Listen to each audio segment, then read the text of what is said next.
Bonjour, bienvenue dans Demain c'est quoi? Un carnet sonore d'une trentenaire qui avance à petits pas, entre introspection, cuisine et liberté. Je m'appelle Aïcha et ici je vous parle à cœur ouvert.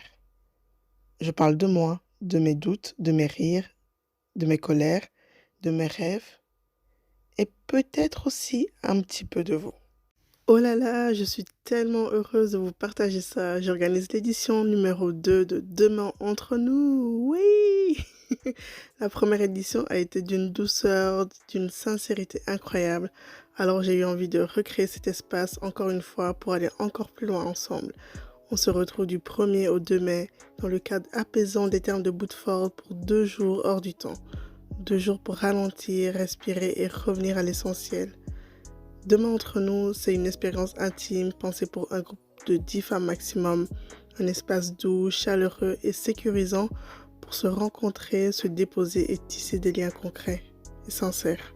Donc, au programme, il y aura un atelier créatif, une cérémonie du cacao, un rituel doux pour revenir au cœur, se reconnecter à soi et favoriser l'introspection, du temps au terme, des moments de partage et de douceur et un box cadeau soigneusement pensé pour vous. Le thème de cette édition sera corps, âme et esprit, une invitation à vous reconnecter à toutes les parts de vous, à prendre soin de vous autrement et à repartir avec quelque chose de profondément ancré. Les chambres seront partagées à deux pour prolonger encore cette expérience de connexion. Les repas sont inclus, tout est prévu pour que vous puissiez simplement vous laisser porter. J'ai imaginé ces 2 jours dans le cadre exceptionnel des termes de Boutford près de Bruxelles, pour une parenthèse douce et précieuse, un moment pour vous, avec vous et entre nous. Et si tu sens que c'est le moment pour toi de ne plus avancer seul, je t'invite à prendre ta place. Les inscriptions sont ouvertes via le formulaire dans le lien en description de cet épisode et sur mes réseaux. J'ai tellement hâte de vivre cette expérience et cette édition avec vous et peut-être qu'on s'y retrouvera. Maintenant, place à l'épisode. Bonjour, bienvenue dans ce nouvel épisode et j'ai l'honneur et la chance vraiment d'avoir quelqu'un de très particulier aujourd'hui. Il s'agit de mon amie Valérie. Bonjour Val, comment tu vas? Bonsoir! Ça va tristounette parce que mon ami Aïcha retourne en Belgique. Oui, voilà, deuxième épisode à Montréal. À part être triste que je parte, et évidemment c'est aussi mon cas. Comment te sens-tu? Aujourd'hui, Ouais, aujourd'hui. oula, plein de choses dans ma tête, Aïcha. Explique-moi un peu ton enfance. Qui était Val quand elle était petite? Moi, j'ai eu une enfance vraiment extraordinaire, là. Tu sais, si j'en parle avec d'autres de mes amis d'enfance, on comprend peu comment ça se fait que nous, on a eu une enfance aussi chouette, puis que la plupart des gens ne se souviennent pas de leur enfance. Moi, j'étais avec les amis dans la rue, dans le quartier dans lequel on habitait. Puis on faisait tout ensemble. On allait à l'exploration, on allait dans les bois, on montait dans les maisons en construction, on construisait des camps, on jouait à des jeux dans la rue, on passait toutes nos journées dehors, on faisait des forts hivers, on passait toutes nos journées, nos soirées à jouer ensemble. En- de 6 ans à 12 ans, moi, j'ai juste que des souvenirs positifs de mon enfance. Passer à découvrir le monde avec mes amis qui habitaient la rue à côté, les voisins de la rue. Là. On les appelle encore les amis de la rue. Les amis de la rue. Ouais, la gang de la rue. Ok. J'ai une question que j'arrive pas à poser chaque fois au début, c'est comment tu te présentes? Quand on demande qui est Val, comment tu te présentes aux gens? Hmm. Comment tu peux te présenter ici? Je m'appelle Val, ouais, c'est ça, je me présente comme Val. Puis c'est drôle parce que j'aime pas beaucoup les étiquettes de qu'est-ce que tu fais professionnellement. Euh, J'aime penser que je suis plus que ce que je fais professionnellement.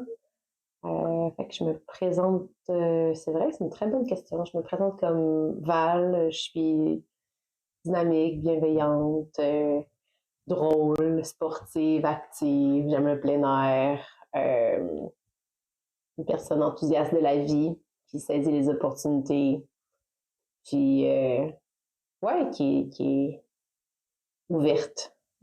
Ça, c'est moi. Mhm. Je trouve que ça te ressemble quand même pas mal. Ouais, je pense que c'est très spontané comme réponse. C'est pas une question qu'on pose souvent, mais je pense que ça me représente bien. Merci. Donc, tu disais que ton enfance était très heureux comparé à quand tu reparles à ta gang d'amis maintenant et tu comprends pas comment les gens n'ont pas eu aussi, une enfance aussi heureuse. Est-ce que l'adolescence a suivi ce schéma-là? Mhm. Ouais, mon adolescence était aussi assez excitante dans le sens que j'ai pas fait beaucoup de niaiseries, là. Beaucoup des gens vont dire ah l'adolescence pour moi j'ai fait des conneries. Tu sais, moi mon adolescence était beaucoup orientée dans le sport, fait que j'ai pratiqué différents sports à un niveau d'intensité quand même assez élevé. Fait que je me suis pas retrouvée avec beaucoup de temps à rien faire, à traîner, là. Tu sais, moi mon secondaire a été passé comme à faire des devoirs efficacement parce que j'avais 1 heure et demie d'entraînement le matin, une heure et demie d'entraînement le soir. Puis, tu sais, je partais de chez nous le matin avec 4 lunchs, tu sais, un lunch pour déjeuner, un lunch pour dîner, un lunch pour souper, puis la collation. Fait que mon adolescence était occupée, un peu à la lumière de ce que ma vie peut être à l'âge adulte, mais beaucoup dans le sport, dans les activités. C'est très saine avec des amis. Là, tu sais, moi, j'ai pas fait beaucoup le party. Tu sais, j'étais pas comme la première. Ouais, à consommer de l'alcool, là, tu sais, puis j'ai eu des relations sexuelles tard, plus comme vers 18 ans que comme à 14 ans, tu sais. Fait que j'étais comme une ado calme, là. Moi, j'étais une ado qui faisait du sport, Assez, assez raisonnable, puis là. ouais, je sais pas, là, j'étais tranquille. Puis mes Ça parents, m'étonne, au fait. ouais, mes parents se sont séparés quand j'étais au secondaire, fait que j'étais âgée peut-être de 15 ans quand mes parents se sont séparés. Puis là, ben, j'ai eu comme un moment où est-ce que j'ai décidé pour moi-même des choses que mes parents, en fait, mes parents, il y avait des règles qu'il fallait que je respecte. Puis là, après ça, ben, eux, ils n'ont pas respecté moi qui j'étais à certains moments. Fait que j'ai décidé que je suivais plus leurs règles puis que j'agissais par moi-même maintenant selon mes propres conventions. À Fait que 15 ça, ans? ouais, c'est comme un peu arrivé, ouais, sur la 3-4. Fait que j'avais, c'est ça, 15 ans à peu près. Ça a été révélateur quand même dans ma façon de m'affirmer, là, Mhm. dans mon jeune âge. Oui, c'est ça, mais parce que quand tu parlais de structure de lunch et de cadrage par rapport au sport et tout, je te demandais si c'était un fait établi dans ta famille, ou c'était dans l'environnement dans lequel tu vivais, que tout le monde devait être sportif, ou c'était un choix que tu avais fait parce que tu avais une affinité avec le sport, ou ça a Non, été imposé? on n'était pas du tout obligé de faire du sport. On aurait pu faire n'importe quelle activité. Puis d'ailleurs, mes parents nous ont encouragés à faire de l'art. On a fait de la poterie. Tu sais, on aurait pu choisir n'importe quelle activité, là, vraiment, mais ils nous ont toujours encouragés dans le sport parce que c'était quelque chose qui était sain.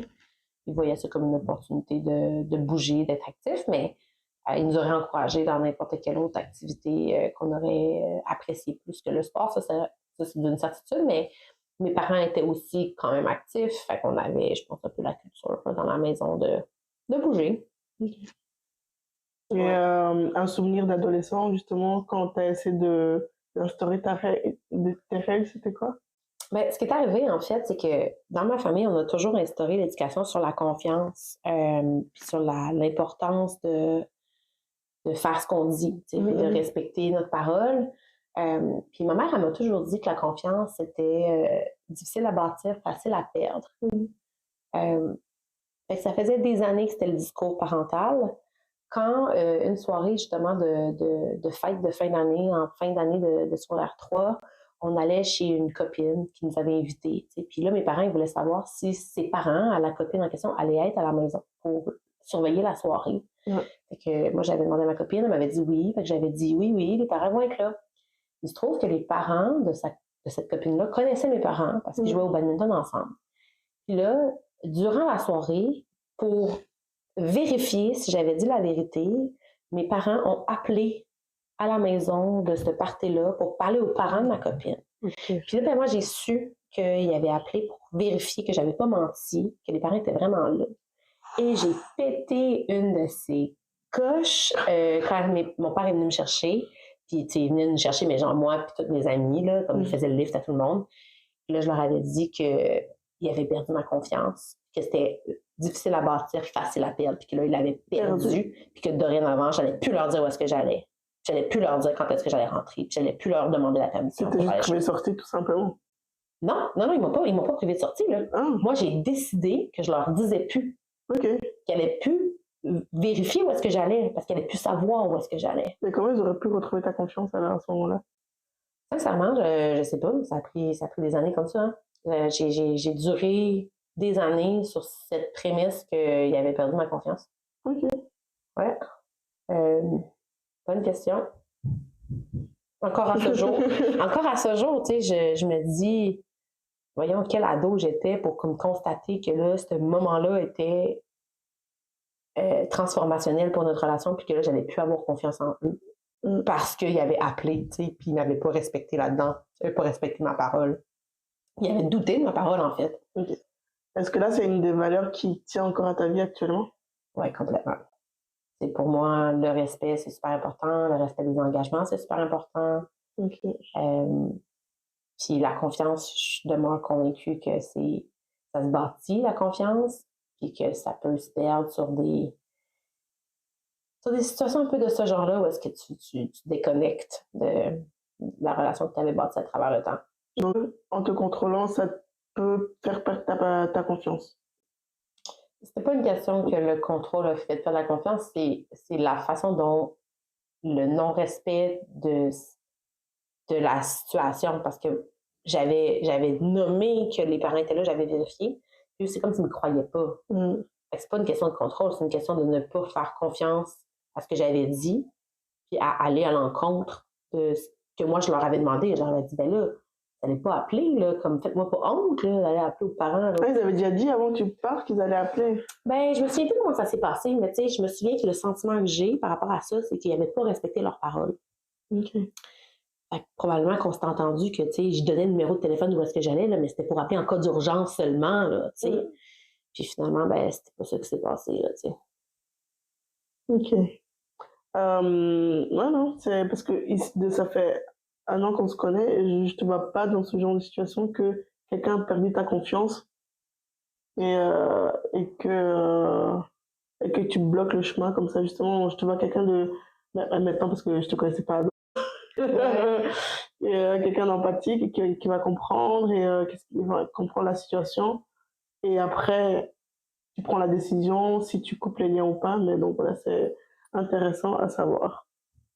Ouais, mais je pense que je l'ai vécu dans l'âge adulte, aussi avec ma mère qui m'avait menti. Ça fait quand même un bout de temps maintenant, mais en 2011 ou 2012, ma mère à l'époque est partie en voyage à Cuba ou dans le sud, je ne sais plus quel pays.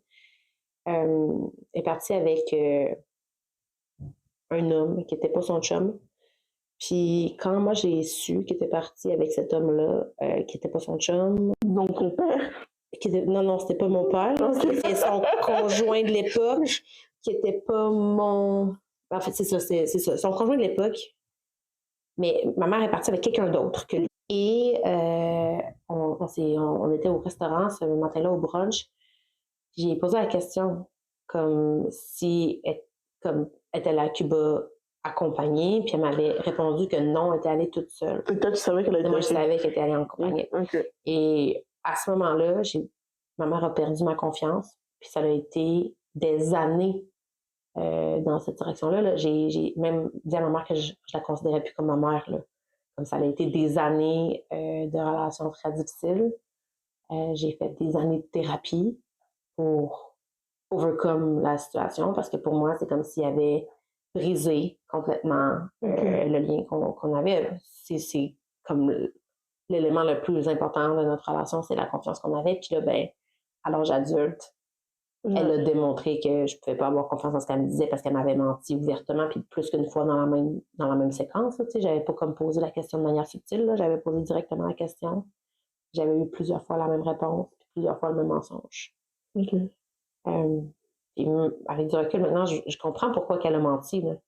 Mais pour moi, ça ne justifie quand même pas cette valeur-là, qui est plus importante que tu penses que tu aurais pu accepter la vérité à ce moment-là? Je la connaissais, la vérité. Oui, mais... mais oui, moi, j'aime toujours mieux connaître la vérité que d'avoir des demi-vérités. puis surtout pas des mensonges. Puis ça l'arrive, puis ça m'est arrivé dans des situations adultes avec d'autres personnes avec qui j'ai eu des conversations où est-ce que je considérais que c'était des demi-vérités. Ça me fâche. Puis je vais l'exprimer de cette façon en disant clairement que comme je tolère pas la demi-vérité sur une situation quand dans le fond, la totale histoire serait la vraie explication, là, tu sais. Fait que ouais, je suis peut-être un peu exigeante envers les gens à ce niveau-là. Je m'attends à voir la vérité. La réciprocité de ce que toi tu donnes. Ouais, complètement. Ouais, moi je peux pas mentir, là. Incapable. Fais-moi passer un détecteur de mensonges, là. Écoute, je te passe ça haut la main, là. Moi, je peux pas mentir, là. C'est très facile de me faire dire ce que tu veux que je te dise. Et une fois, tu as presque failli. C'était à ma fête quand j'habitais avec toi.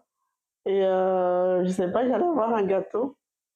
Et on allait dans ta famille et tu avais été chercher une tarte. Ouais. Une tarte au citron. Ouais.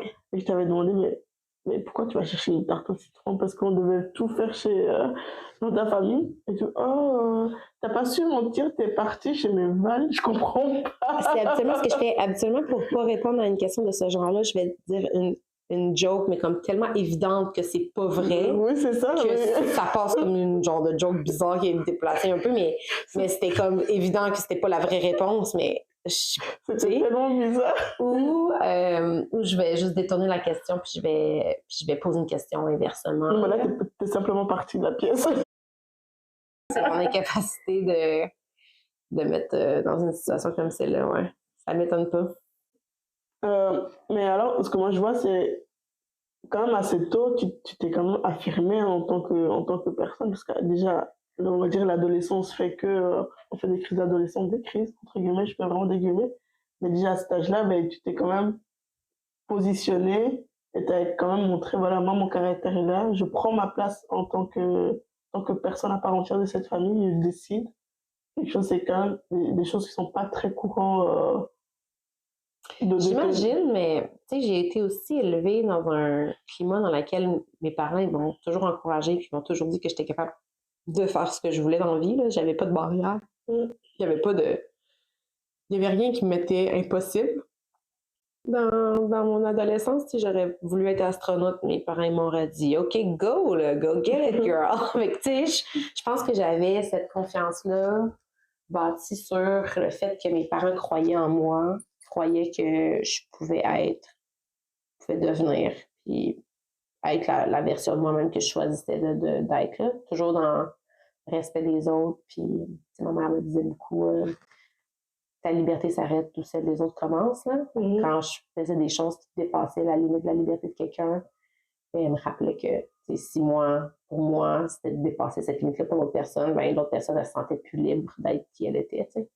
Fait que toujours avoir une question de respect des autres, mais en ayant la possibilité de donner ce que je voulais. Là. OK.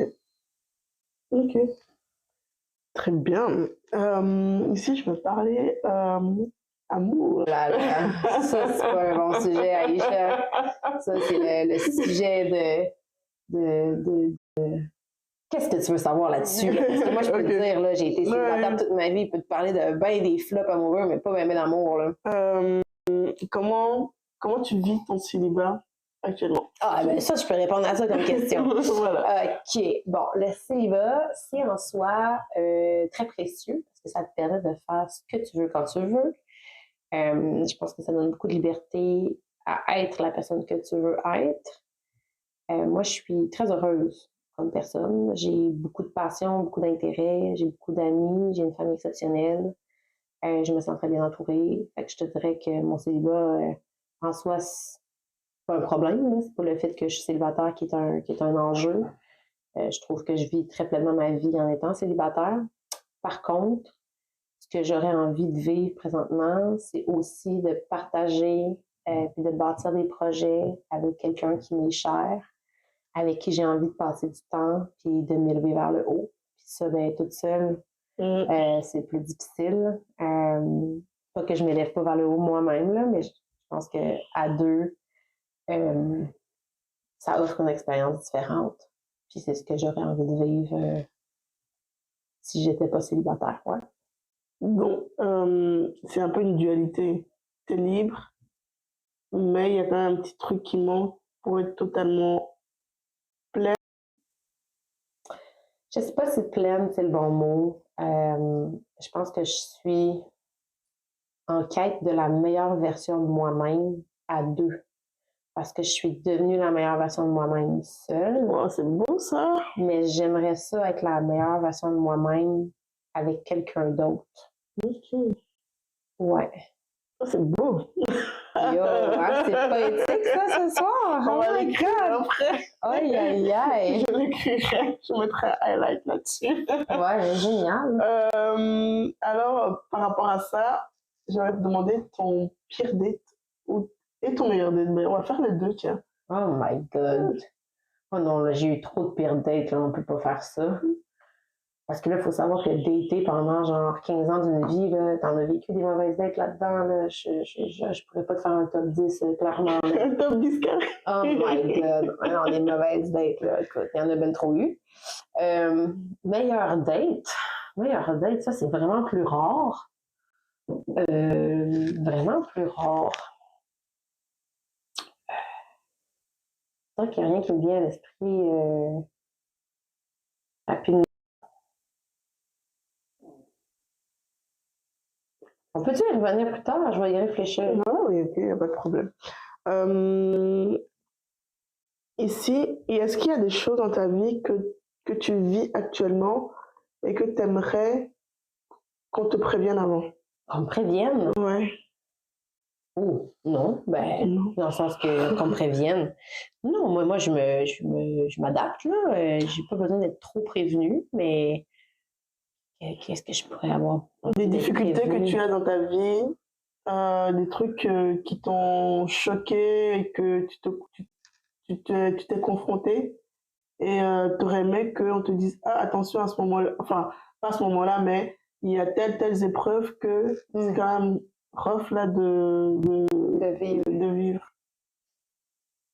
Non, non, non. En réponse à ta question, non. J'ai pas de choses qui m'intéressent à être prévenue. Je pense que quand ça vient, tu vis avec la situation, t'adaptes, puis en prévention de cet élément-là qui pourrait arriver, ben, tu fais de la gestion de risque, tu te prépares, tu as des options, tu évalues certaines options potentielles, mais c'est comme je vois pas qu'est-ce que ça m'aurait servi de savoir d'avance que ma soeur aurait eu un cancer. Tu sais. Ça m'aurait stressé de savoir qu'elle va avoir le cancer.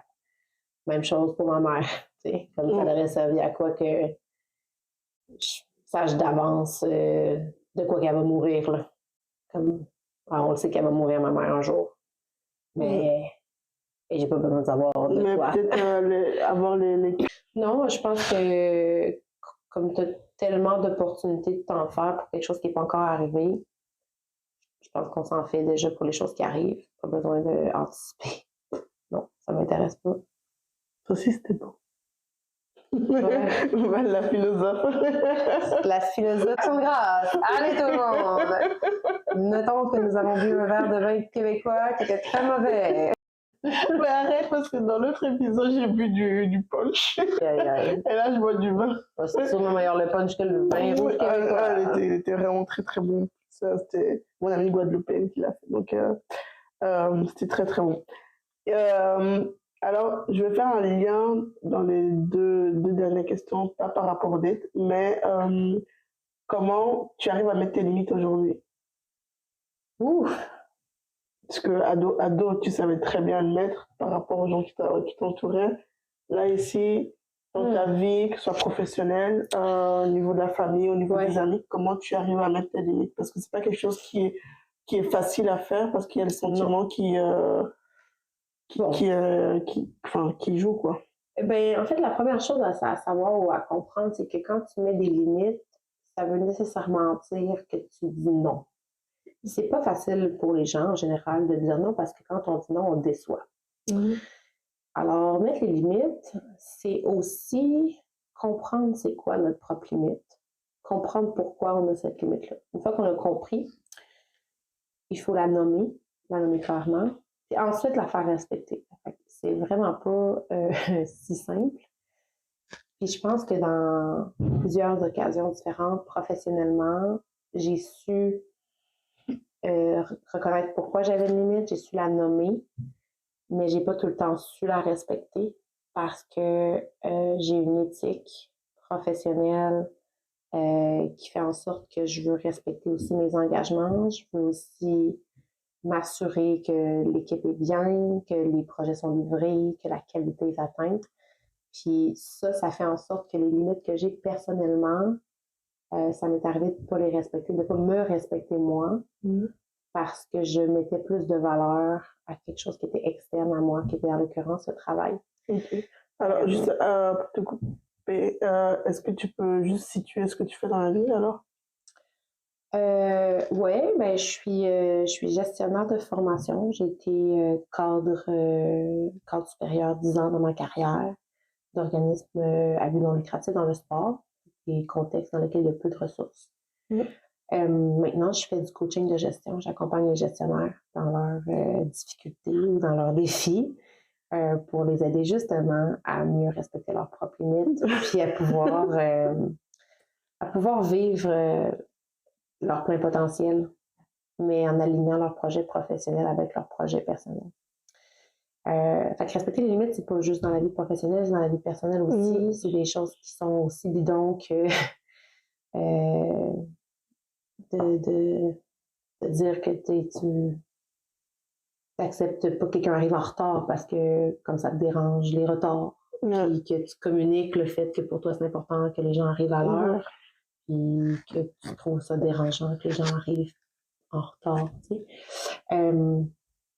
Mais c'est pas du tout simple de faire respecter ces limites-là parce que des fois, c'est que ça choque un peu les gens. Parce que les gens sont pas habitués à ce qu'on leur dise non. Ben, c'est que c'est aussi, nécessairement, tu les déçois. Tu sais, quand tu priorises, c'est le concept de base de la priorisation, c'est que prioriser, ça implique de dire non. Et donc, tu renonces à quoi quand tu dis non? Puis tu déçois qui quand tu dis non? C'est pour ça que c'est si difficile de mettre des limites puis de choisir. C'est difficile de te choisir. Je pense que c'est encore un défi, ouais. C'est pas simple, non. Je pense que je suis beaucoup meilleure que j'étais. Je pense que j'ai appris beaucoup.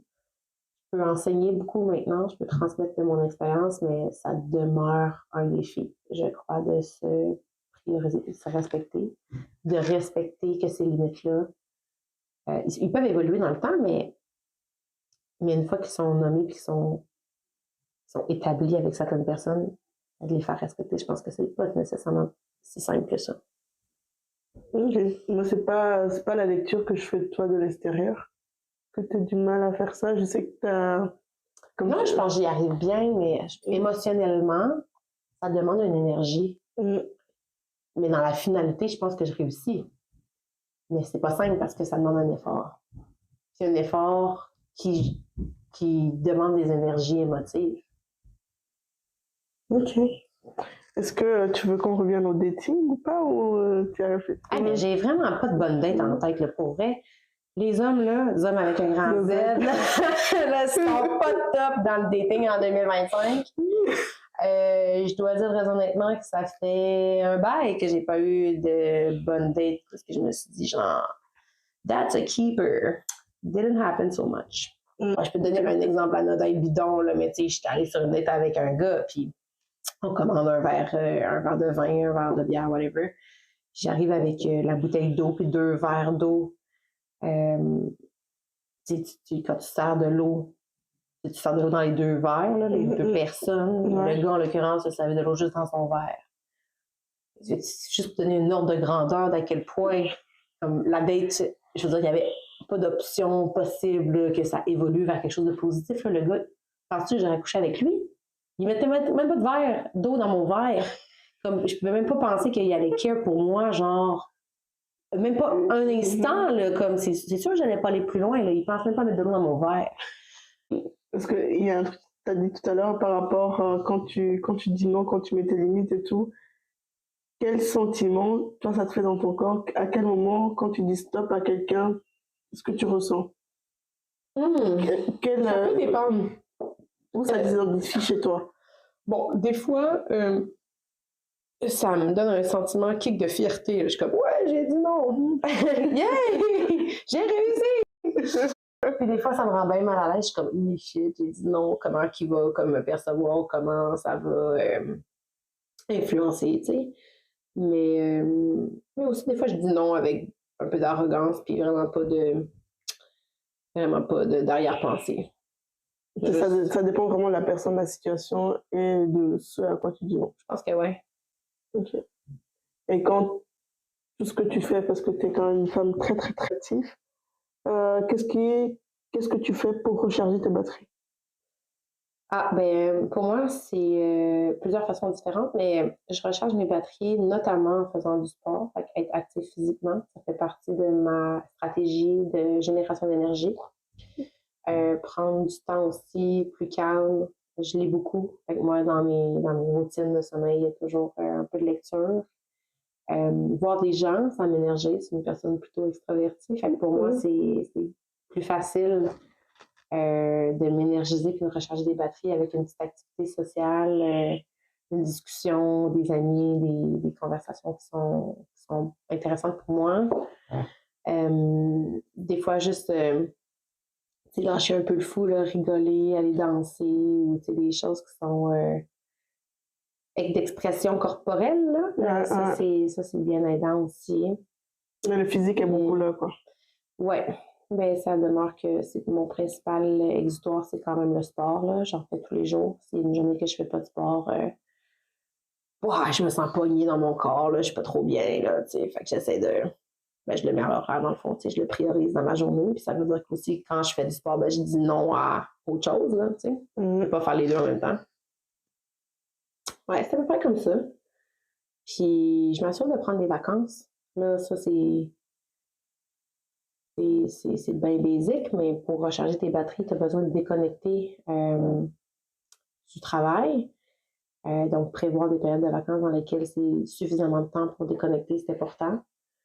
J'ai appris aussi dans les dernières années comment faire la switch de mon cerveau dans la charge mentale professionnelle par des activités qui me demandent une attention. Exemple, si je cuisine, si je jardine, si je fais du ménage, si je fais du dessin, si je fais de la poterie, si je fais du coloriage, c'est des activités qui me demandent à être focus intellectuellement, mais physiquement engagée dans des mouvements de minutie. Puis pour moi, c'est la meilleure manière de déconnecter mon mental d'une autre réflexion. Ouais, c'est ça. Donc ça, j'ai appris que pour moi, ça, c'était possible de le faire. Ça fait peut-être 2 ans et demi, presque 3 que je le mets en pratique. Ça m'est très utile. Moi, j'avais essayé le tricot, pour rejoindre un peu ce que tu disais. C'est vraiment quand j'étais focus sur quelque chose et mon cerveau était là parce que je devais retenir le nombre de points et tout. Ouais. Et ma main était active et je pensais à rien d'autre que ça. Exact. Vraiment. Et à la fin, le temps s'écoule. Ouais, tu t'es pas rendu compte que le temps s'est écoulé. Et ton cerveau s'est mis en pause de tout ce que... Tout le reste. Ouais, tout le reste. Et t'es focus et ça fait vraiment du bien. Vraiment. Puis là, c'est récent dans ma vie, mais je me suis mise à la méditation. Je peux pas encore en dire beaucoup de mon expérience parce que c'est somme toute depuis seulement quelques semaines. Mais j'ai l'impression, ou en tout cas j'espère que cette pratique-là, inclure la méditation dans ma vie, va pouvoir m'aider à faire le vide plus facilement puis à mieux faire la dissociation de la pleine conscience, d'être moi pleinement consciente avec le moi qui est préoccupé par quelque chose d'externe. Ok. Justement, j'allais te demander, à part le physique, qu'est-ce que tu fais spirituellement qui te permet de garder l'équilibre?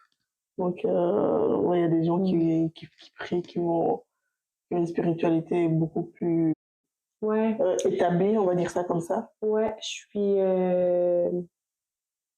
moi, je dois dire que je crois beaucoup en moi.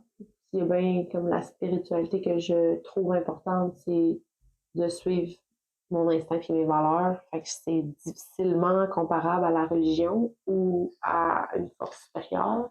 Ce serait de m'octroyer beaucoup de puissance, mais je suis quand même assez convaincue que ça m'aide spirituellement à croire en moi et en ma capacité. Parce que de cette façon-là, je suis créatrice de ma propre destinée en partie. Comme je remets pas mon futur, mon destin, la gestion des problèmes ou des situations que je peux vivre dans les mains d'une autre puissance. Par contre, je crois fondamentalement à la vie. Et la vie est bien faite. Moi, je crois fondamentalement que les choses arrivent pour une raison. Puis, ben ça, c'est nécessairement pas moi qui décide. Pas nécessairement moi qui décide, je veux dire. Mais la vie est bien faite. Fait que je crois quand même que cette façon de voir la vie m'amène à ne pas vouloir savoir d'avance ce qui s'en vient. Tu sais. OK, c'est d'où la question tout à l'heure. Ouais, moi je suis juste confiante que comme les choses vont arriver puis qu'on va être capable de surmonter. De s'adapter, de surmonter. Parce que la vie fait les choses comme elle est. Ouais, voilà. En parlant de ça, ben, alors pour toi, c'est quoi une vie réussie? Ah mon Dieu, j'ai fait une dissertation au cégep sur la différence entre réussir sa vie et réussir dans la vie. Oui, c'est et j'ai encore cette dissertation à l'heure actuelle dans ma bibliothèque ici. J'avais imprimé ce truc. Okay. Alors, réussir sa vie, c'est fondamentalement pour moi être heureux dans le quotidien de sa vie. C'est quoi le bonheur? Bon, ça peut dépendre des gens. Hein. Toutes les choses ne rendent pas heureux les mêmes personnes, mais moi, ça passe entre autres par rapport à un réseau de gens aimants, bienveillants, des amis, une famille, des personnes sur qui tu peux compter, avec qui tu es connecté, avec qui tu es engagé dans des relations qui sont porteuses de sens. Beaucoup du bonheur que j'ai, moi, est par rapport aux gens que je fréquente. Après ça, il faut bien manger. La nourriture, ça fait partie du bonheur. Le petit côté épicurien, je te dirais que... Énorme! Ça, c'est sûr que ça fait partie de mes bonheurs de la vie. Val vient de me faire sa sauce à spaghetti, une sauce bolognaise, et c'était juste exceptionnel. La faute, mais tu sais, dans les éléments de bonheur du quotidien, là, mais moi, je suis ravie, épanouie, en contemplation devant le coucher de soleil. Moi, je pourrais regarder le coucher de soleil non-stop, là, comme ça fait partie des choses qui me rendent vraiment profondément heureuse. Être dans la nature, être dans le vent, être dans le petit rayon de soleil, entendre le vent, des vagues, ça, c'est vraiment compliqué d'être heureux, là, pour moi. Là, je m'assois sur le bord de l'eau avec un petit vent et un coucher de soleil, là, puis là, je suis heureuse. Ça, mais tu sais, être bien dans mon corps, être bien en santé, physiquement, mentalement, ça fait partie des éléments qui me rendent possible, qui me permet d'être heureuse, d'être alignée avec mes valeurs dans ce que je fais au quotidien, de sentir que je contribue, de sentir que j'ai un impact positif, un sens, ça me rend heureuse. Puis, tu sais, réussir dans la vie, réussir sa vie, tu sais, la notion était beaucoup en lien avec qu'est-ce que tu fais comme profession, c'est quoi ta carrière, tu sais, comment tu as d'argent, quelle maison tu possèdes, tu sais, t'as-tu eu le chemin tracé d'avance, là, tu sais, la maison, les enfants, le chien, la carrière, puis que tu as l'air d'être dans une position de réussite telle que normativisée par la société, tu sais, de ce qu'on s'attendrait de toi quand tu as 30 ans. Puis moi, quand j'ai eu 30 ans, j'avais pas de maison, pas de chien, pas de chum, pas d'enfant. Puis j'avais des amis qui avaient tout ça. Puis je me disais, ah merde, est-ce que j'ai manqué mon bateau? Puis j'ai écrit un livre sur les 30 meilleures histoires de ma vie que j'ai appelé 30 Wild and Free pour réaliser que parce que j'avais pas d'enfant, parce que j'avais pas de chum dans ma vie, parce que j'avais pas de maison puis pas de chien, ben j'avais eu la chance et le privilège de vivre des expériences que à peu près personne n'avait vécues, tu sais. De ton entourage. Oui, mais ça m'a pris, je veux dire, la crise de la trentaine, là, moi j'ai vécu une grosse trentaine, là, dans le sens que 30 ans, là, grosse année. Là. grosse année 30 ans. Mais ça m'a aussi rappelé qui j'étais puis pourquoi j'étais comme ça, tu sais. Puis, je retournerai pas en arrière, là, je suis heureuse de la personne que je suis, même si je suis célibataire. Ouais, bah, c'est ça, donc c'est aussi, une des questions que j'avais, mais après elle était répondue, c'est, est-ce que tu te sens justement à ta place par rapport à l'entourage des gens qui ont des enfants, qui sont mariés, depuis X années, qui ont Ouais, leur condo ou bien leur grosse villa, ouais. en banlieue et tout, donc Mais ta question est bonne parce que, tu sais, est-ce que je me sens à ma place? Oui. Mais je te mentirais si je te disais que, genre, la famille, tu sais, avoir une famille, avoir des enfants ou vivre une relation épanouissante avec un conjoint, un partenaire de vie, tu sais, que c'est pas important. Ça, je te mentirais, ça, c'est un projet qui m'intéresse. Puis je sens quand même que si j'ai pas la possibilité de vivre une relation comme celle-là, tu sais, épanouissante dans ma vie, mais je vais passer à côté de quelque chose d'un... C'est un peu l'impression que ça me donne. Euh, Après ça, tu peux pas nécessairement choisir avec qui, comment, quand, là, ça se passe. Mais je pense que si je mourrais demain, c'est d'ailleurs ce qui m'est arrivé, pas que je suis morte, mais j'ai eu un accident de voiture en janvier 2022, puis j'aurais vraiment pu mourir, puis finalement, ben, visiblement, je suis encore là. Mais je m'étais dit, le lendemain de mon accident de voiture, je m'étais dit, ah, j'aurais pu mourir, moi, ma vie est complète. Genre, j'ai tout vécu ce que j'avais à vivre, dans le sens que, tu sais, ma vie est géniale, sauf que tant que j'ai pas vécu un grand amour, puis que j'ai pas vécu cet amour-là réciproque, puis la relation que je veux bâtir avec quelqu'un de significatif, ben, je suis pas prête à mourir, puis là, l'univers m'entend, là, tu sais, il ne fera pas mourir tout de suite, Mais non, l'univers, ben non. on a encore On a encore du temps devant nous, là. beaucoup de temps, là. Tu sais, ça, c'est aussi je pense pour moi, le désir d'avoir, de fonder une famille, c'est pas nécessairement, c'est pas un rêve ultime, dans le sens que c'est pas quelque chose que ne pourrais pas envisager mais j'ai quand même plus envie d'avoir un partenaire de vie qu'une famille, mais j'ai plus envie d'avoir une famille que de pas en avoir. OK. Fait qu'en termes de gradation d'envie, j'ai plus envie d'avoir un conjoint, un partenaire de vie, puis j'aimerais ça pouvoir avoir une famille. Mais si j'avais pas de famille, j'aimerais mieux avoir un conjoint. OK. Ça m'apparaît quand même. Si j'aurais pas une famille, oh, c'est ça, regarde. J'aurais pas des enfants seuls pour avoir une famille. Ouais. Ça m'intéresse pas comme projet. Contre, j'aurais un conjoint, un partenaire de vie, sans avoir d'enfant. C'est bien, moi, c'est défini. Ouais. C'est défini, Écoute, ça peut évoluer encore dans le temps parce que à 22 ans, je voulais pas d'enfant. À 25 ans, j'en voulais peut-être. À 30 ans, je pense que je pensais en vouloir. À 35 ans, je me disais, j'en veux, mais pas vraiment assurément. Tu sais, j'en veux peut-être pas. C'est pas grave si j'en ai, ça n'en est pas. Ou je pourrais avoir les enfants de mon conjoint, ce serait suffisant. Assurément, je veux des enfants dans ma vie. OK, même si c'est pas les tiens. Ouais, même si c'est pas les miens. Tu sais, j'aime beaucoup les enfants. Fait je trouve que ma présence auprès d'enfants, je trouve ça gratifiant. Je trouve que c'est léger. Je trouve que les enfants ont une façon d'être heureux qui est si simple.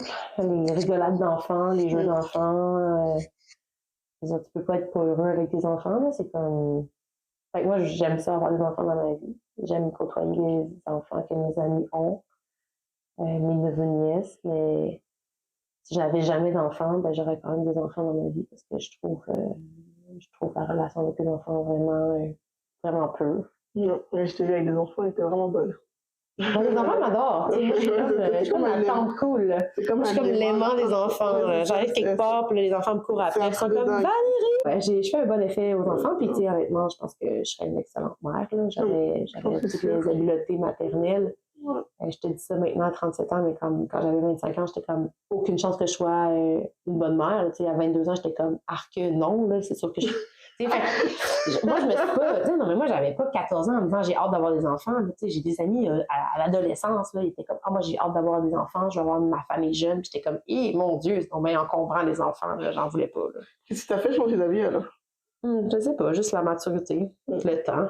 Donc voilà, dans le podcast, il y a ce genre de questions aussi. Et après, je demande une recette de comfort food. Mais après, je vais te laisser le temps d'y réfléchir et tout, je vais l'intégrer par après. Donc, tu peux y réfléchir. Et mais quelle recette tu veux que je te donne, Aïcha? Est-ce que tu veux la crostade aux pommes, le macaroni camping ou la sauce à spag de verre? Macaroni camping, on en a déjà parlé. Bon, alors le macaroni camping, pour vous mettre dans le contexte, c'est que quand j'étais enfant, on faisait du camping avec ma famille et on mangeait ce plat en camping, mais en camping seulement, là, pas à la maison. Et le macaroni camping se veut un repas facile à faire et délicieux. Et donc, ça commence par du macaroni. Fait que tu mets la quantité de nouilles macaroni que tu veux pour ta famille. Tu le fais cuire. Là aussi, tu coupes des oignons, tu coupes de l'ail en morceaux. Là, tu fais revenir ça dans la poêle. Puis tu rajoutes du steak haché. Là, tu prends du steak haché. Mettons que tu es 4 personnes, tu prends 400 grammes de steak haché. Là, pour donner une petite idée. 100 grammes par personne. À peu près 100 grammes par personne. Tu fais revenir ça dans la poêle, tu mets des épices, sel, poivre, c'est un peu d'épices à steak, genre, tu sais, donner un peu de goût. Puis là, le clou de tout ça, c'est une canne de tomates andées. OK. Fait que tu crisses la canne de tomates andées dans ton macaroni avec la viande que tu as cuite. Là, tu continues à faire chauffer ça sur le poêle. Puis tu rajoutes des morceaux en cubes de fromage mozzarella. Pas du fromage fancy, là. Le fromage mozzarella, bien moche, mais pas non plus râpé. On veut des cubes, des petits cubes. Là, tu mélanges tout ça, pour que ça reste chaud. That's it. Et C'est tout? C'est tout! C'était juste ça? Oui, parce que j'en ai mangé et c'était tellement incroyable. Ouais. Je revenais d'une expédition et j'avais froid. Je suis rentrée, il y avait ça et c'était juste parfait. C'est effectivement un plat très réconfortant, juste parfait, mais tellement simple. Tu as compris la recette? Comment c'est simple? Ouais, c'est tellement simple, mais il n'y a absolument rien dedans. Ben, c'était Oui, caché. c'est ça, mais je pensais qu'il y avait quelque chose Et en du plus. fromage. Ok. Bon, merci beaucoup. J'écrirai la recette et je la mettrai en ligne. That's it. Puis tu sais, les quantités, c'est un peu au goût. Hein, tu mets plus de fromage, t'en mets plus, t'en mets un peu moins, t'en mets moins. Mais la canne de tomate est fourrée parce qu'elle a juste une taille, la grosse canne de tomate en dés. Tu prends la tomate en dés assaisonnée déjà. Là, non, c'est ok. Ça donne un petit kick. Parce que c'est facile à transporter en camping aussi. Et voilà, faut pas que tu oublies l'ouvre-canne, par exemple, sinon t'es dans le mal. Ici, on va finir avec 2 questions. Donc, merci beaucoup pour ta recette. C'est pour toi, demain, c'est quoi? Demain, c'est le futur. C'est ce qu'on ne connaît pas. C'est ce qu'on ne connaît pas. C'est l'intrigue. Et que tu ne veux pas savoir. C'est le suspense. C'est demain, c'est... Tout est possible demain. Demain, c'est une autre aventure demain. Et comment tu sais? Tu veux pas juste le voir, c'est juste demain. Ça va arriver. Et puis, moi, je suis le genre de personne qui ne regarde pas la météo, tu comprends? Comme exactement pour la même raison que ça sert à rien de me prédire qu'il va faire de la pluie. S'il va faire beau, comprends-tu? Moi, je ne sais pas demain. Montréal est très spécial aussi. Hein. Non, ça, c'est juste un concept de base. Écoute, je vais t'expliquer comment vivre sans regarder la météo. Vas-y, moi j'ai observé ça en live, je te laisse expliquer aux gens. Bon, c'est vraiment très simple. Il faut juste que tu sois prête pour toutes les éventualités. Fait que tu te dis pas, il va pleuvoir, fait que je vais pas aller faire mon activité de paddleboard. Tu sais, comme tu te lèves le matin, il fait beau, tu vas faire ton activité de paddleboard. Puis là, il se trouve que sur ton paddleboard, il se met à faire fret. C'est pas grave. Tu avais amené un petit chandail dans ton sac au sec. Tu étais prête. Tu avais tes lunettes fumées, des fois qu'il fait beau, puis tu avais ta crème solaire, tu comprends? Fait que tu es prêt pour tout. Tu n'as pas besoin de savoir s'il va peut-être mouiller, peut-être pas mouiller. Quand il se met à mouiller, tu es en maillot de bain sur ton paddleboard, tu te dis, il mouille! Puis là, s'il va pour faire fret, tu es comme, je vais mettre mon petit chandail. Puis là, tu reviens chez vous en te disant, bon, ben écoute, chance que je suis allée quand même. Il annonçait de la pluie. Ben là, je serais pas allée faire mon paddleboard s'il y avait plu. Puis je pensais que c'était ça la météo. Dans le fond, le concept, là, c'est juste qu'il faut que tu sois prête pour n'importe quelle éventualité. Okay. Fait que, si tu le sais qu'il va pleuvoir puis que tu t'empêches de faire une activité parce qu'il va pleuvoir, ben tu t'es toi-même lésé. parce qu'il va finalement faire beau. Puis là, tu vas te dire, ah, c'est dans mes poches que je peux aller à mon paddleboard, il a fait beau toute la journée. Voilà. Fait que ça, c'est le principe de demain. Check pas la météo le demain. Là. Mais elle ne check vraiment jamais la météo parce que non, depuis, ça fait 2 semaines et 1 semaine et demie qu'on est plus ou moins ensemble. Elle est venue me chercher à l'aéroport en short, alors que Ouais, il faisait genre 10 degrés. Moi, j'étais en short, là. tout le monde était en pull. Val était en short parce que, ok, on sait jamais comment. Et effectivement, quelques heures après, il faisait super chaud. Voilà, moi, j'avais la vision. La vision du futur, c'est moi qui l'ai. L'autre jour, elle sort au matin en short. Il fait un peu froid. Elle reste un peu dehors. Elle part et puis elle revient. Oh, il faisait quand même un peu chaud, mais ça va. Oui, mais je fais souvent ça. Moi, quand je me lève le matin, j'ouvre ma porte, la porte qui donne sur le balcon, sur la cour arrière. Là, je tente le terrain. Je check s'il fait beau ou il fait pas beau. Mais si c'est le matin, il fait vraiment frais, humide, je suis comme, je vais peut-être sortir avec une paire de pantalons. Là. Tu sais, je vais pas partir en short.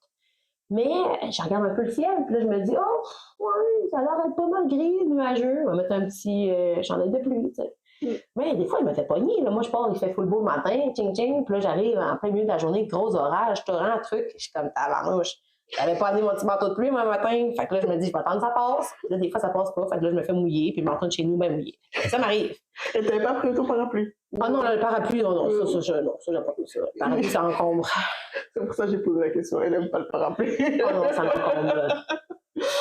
Voilà. Ouais. Merci. Et dernière question, est-ce que tu as une question pour moi? Ben, la seule question qui m'importe, j'ai déjà la réponse. Aïcha, quand est-ce qu'on se revoit? Ah oui, c'est vrai.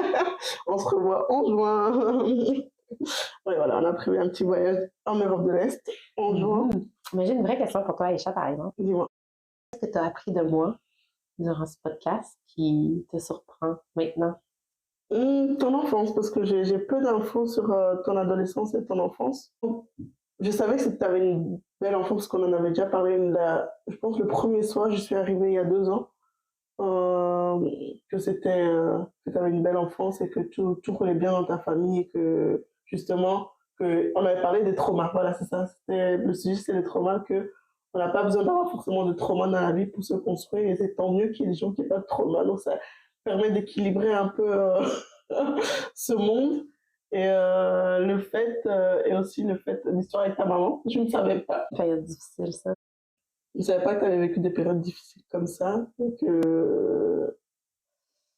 Oui, mais ma mère, elle m'est très reconnaissante maintenant d'avoir passé à travers mon opinion que j'avais d'elle, puis d'être revenue comme dans une belle relation avec maman. Mais ouais, non, ça n'a pas été une période facile. Ah ben. En tout cas, merci beaucoup pour ton temps, pour qui tu es. Merci d'avoir écouté cet épisode. Si ce moment vous a plu, n'hésitez pas à le partager autour de vous, à quelqu'un qui pourrait en avoir besoin, ou simplement à une personne avec qui vous aimeriez ouvrir la discussion. Cette saison 2 est un peu plus différente. Elle parle davantage de vous, de vos expériences, de vos réflexions et tout ce qui nous relie entre nous. J'étais très heureuse d'enregistrer cet épisode et j'ai hâte de vous retrouver pour la suite. De nouveaux épisodes arrivent très bientôt. En attendant, prenez soin de vous, prenez soin de ceux que vous aimez et on se retrouve très vite pour la suite. À bientôt!